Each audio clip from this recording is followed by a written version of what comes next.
What does your favorite Arcane character say about you according to a psychology graduate student? Viktor Nation. Will I destroy you with my analysis? JB? JB not? We will find out. I sincerely considered doing the entire video in that accent, but I'm not going to do it. I was just thinking about it. I'm not going to do it. If Viktor is your favorite character, it says some things about you. And honestly, out of all of the characters in Arcane, this analysis took me the longest because he's such a complicated character. He's so complex and it says so many things that I'm going to try my best to fit it all in one video. I'm just going to start off with a fairly bold claim, but I feel like it's right. Why is Loki one of your favorite Avengers? Why is the bad guy one of your favorite Avengers? And not, the timeline that they made later on, but how he was when we very first saw him, especially the first Avengers movie.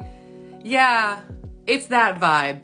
Because if Viktor is your favorite character, you love the misunderstood, deeply lonely characters that have so much to bring to the world if they just had the right mechanisms to do so, that deep down are actually really, really good people, but unfortunately have circumstances thrust upon them that they can't control and therefore make them a little unattainable and maybe go down the wrong path, possibly enslaving the world and destroying everything? Or is it that you just kind of like that built, that amazing, elegant, not quite muscly man built, but you just want to take care of him?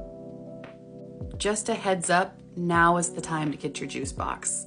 Because if Viktor is your favorite character, you understand loneliness in a way that other people can't.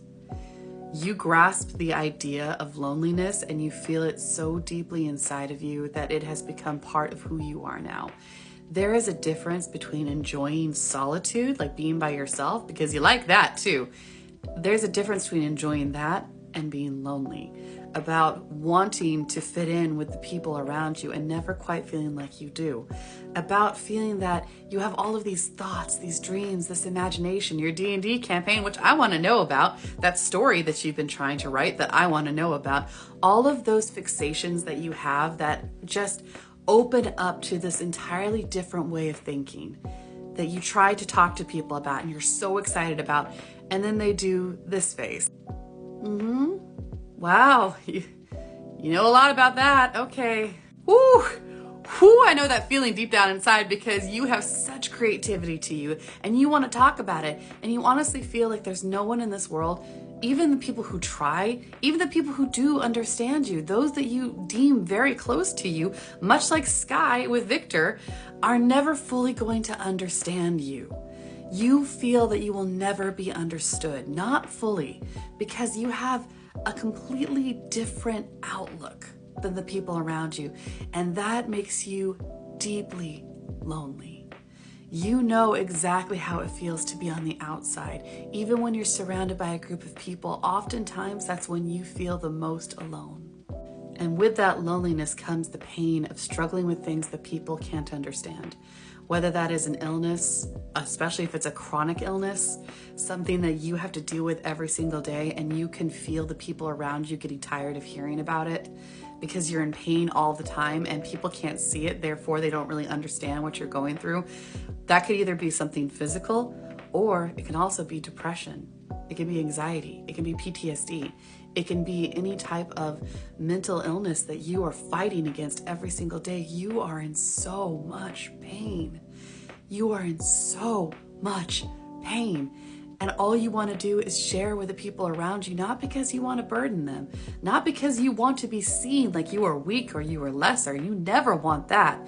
But you just want for one day, for one moment, to have someone live in your body so they can know what it's like to be you and still be expected to function in society, and how hard that is. I'm going to go out on a limb here and say that you're neurodiverse, and whereas I said with Jinx was most likely ADHD coded, there could be both. This one is far more autism coded. How does it feel to be in your body, to have your mind, to not be able to shut out the things around you, hyperfixate on something, and yet still be expected to play by that handbook that everybody else had. Yes, it's almost like there's a connection between Viktor people and Jace people. I wonder what it could be. Don't worry, I'm going to tell you. And no, it's not the obvious romantic relationship that's happening between them.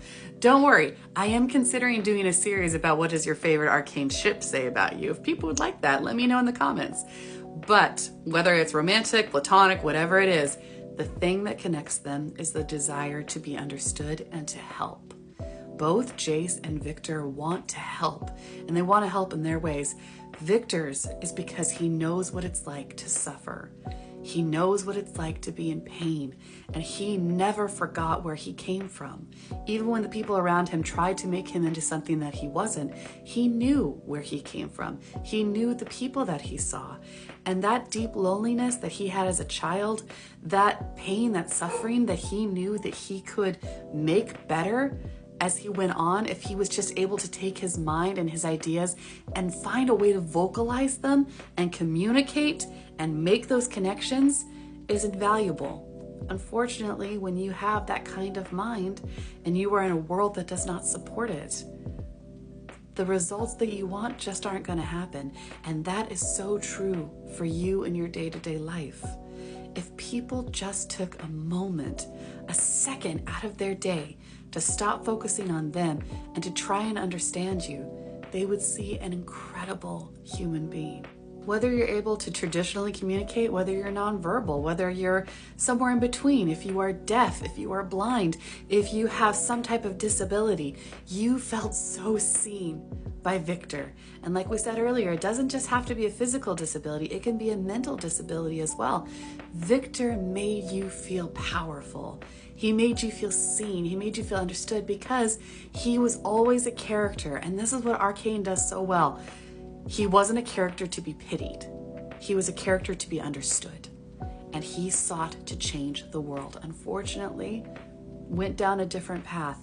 But the thing about Viktor is that even though he went down a path that did not benefit humanity, in fact, did a lot of bad to humanity, he never lost what he sincerely wanted deep down inside, and that was to bring good. And that is what you are, my darling. You are very good. You are wonderful, and there is nothing that you can't do. Even when the world says that you can't do these things because you have to fit in these boxes, you prove every single day when you face the world, when you face those challenges, when you just get out of bed, because sometimes that's the hardest thing in the world to do. I know that you've been putting off folding those clothes. I know that you've been putting off that checklist because there's no way that you can accomplish it. I know that maybe you're struggling to take a shower or talk to somebody or find a way to share your pain with the people around you because you don't want to be a burden. That is the worst thing in the world for you, but it's okay. It's okay to talk to the people around you. It's okay to let them in, to say, I need your help. That doesn't make you a burden. It doesn't make you weak. It makes you strong. It makes you valuable. It makes you valid. It brings people in for a support system, because what would Viktor have been if he had more than just Jace? And that's not saying that Jace wasn't valuable. He was. They were deeply connected. But to have people around him accept him for who he was long before he became an adult, how different would that have been? Your mind is a beautiful place. I want to know all those different thoughts that you have, because I know how important it would be for you to have someone sit down and just say, tell me what you think, tell me what you dream, tell me what you want. Just share, connect, because that is what you want deep down inside, is that honest, real, deep connection with the people around you. You hate small talk. You hate talking about the weather or someone's favorite color. That doesn't mean you're not interested, but you want to have those real deep conversations. You want to know what someone's afraid of. You want to know what they need, what they want, what they expect out of life. And that is what makes you a fascinating human being. I'll see you in the next part. Stay classy, my darlings.